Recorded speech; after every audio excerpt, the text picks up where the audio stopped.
Hey guys, hope you're all doing well. I'm going to talk a little bit about some transmissions here again. I did a segment last week and it got a little bit of attention, and it was about switching from a C6 to a GM transmission, and then it turned into how much horsepower a 400 turbo robs. Well, this is a Power Glide, so I've heard they rob power, and this is the first time I've heard about how much horsepower a 400 turbo robs. I've always heard the 350 turbo has been one of the better ones, but I was always told that the C6 big block Ford transmission robs the most. But here's where I'm going with this segment, fellas.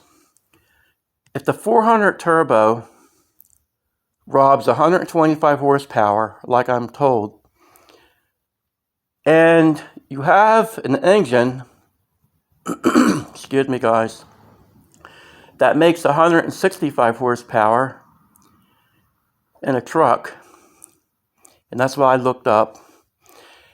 It came up 165 horsepower in one of the vehicles I looked up with the 400.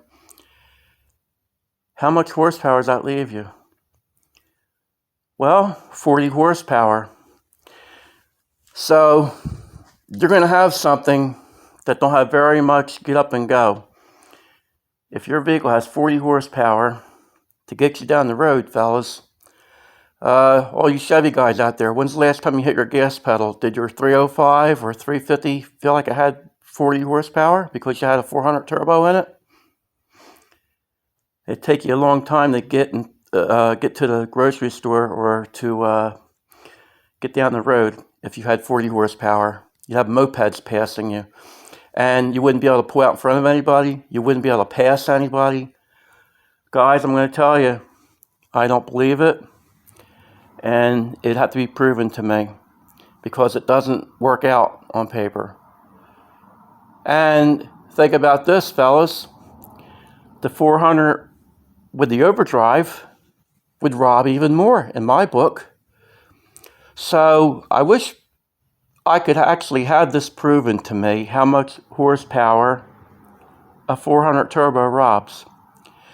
But here's the main thing about the transmission. Who's putting a transmission in their car or truck for horsepower gains? I've never seen anybody do it for a horsepower gain. I've seen it be where you put a transmission in for dependability, and especially a Power Glide to settle an aggressive car down. Maybe where the suspension has to be to the stock specs on one of these class cars and things like that, because you can always work around anything with suspension, no matter how aggressive it is. That's not what I'm saying. But I'm getting at this. You put a Power Glide in, to me, that is the transmission that's going to rob power as far as being under a load, because you're basically taking off in second gear. And that's how I look at that. And guys are going to say, no, that's not where we're going with that. We're talking about how much horsepower it takes to turn it. Well, I go by how much torque it takes away from the rear wheels. That's where I go with things. That's my way of thinking on this, guys. And I don't know if I'm really explaining it right, how I look at it, but it comes down to this. Even the late model engines, the fuel injected 305s and 350s, they had horsepower around 240, 200, in that range. So if that transmission eats up 125 horsepower, and that's using the stock converter even, these cars would still run 13s and 14s. So 130 horsepower or whatever it might come out to. I'm not figuring it out in my head or on paper. It's not that crucial. But they wouldn't run that kind of time with that little bit of horsepower. So that's my point. If you had a transmission that eats up that much horsepower, you wouldn't even be able to pass anybody. You wouldn't be able to pull out in front of anybody because you'd have basically anywhere from 40 to 60 horsepower. So that's how I look at it. And people can look at it how they want. I mean, that's what makes the world tick. And they might say he's looking at it the wrong way. That's not what we mean by that. But that's how I take it. And that's what I've had told to me time and time again by different people over the years. It's just I don't like to debate things. But it's not a debate. This is just my 2 cents, fellas, how I look at it. And I don't know, maybe some of you guys will look at it the same way. And then maybe you might say, well, it does rob that much. But I'm going to tell you, fellas, I've never seen it.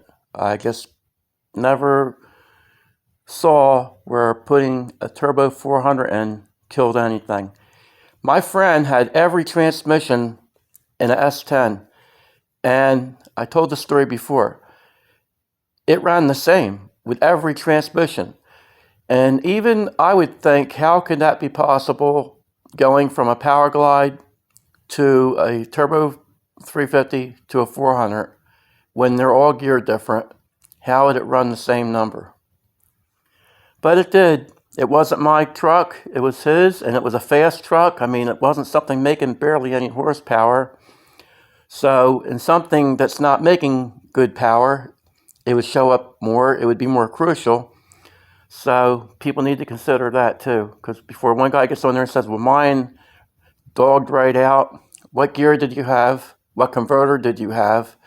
What combination did you have? Did you have a car making good torque, good bottom end? Did you have an engine making big horsepower on the top, had no torque? That's why we have debates like that, fellas, because one guy might have a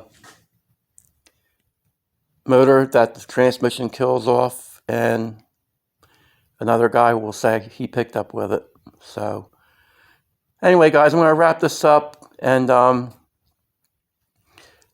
I just want to thank you fellas for checking my channel out and always seeing what I'm up to. Have a good night, everybody, and take care.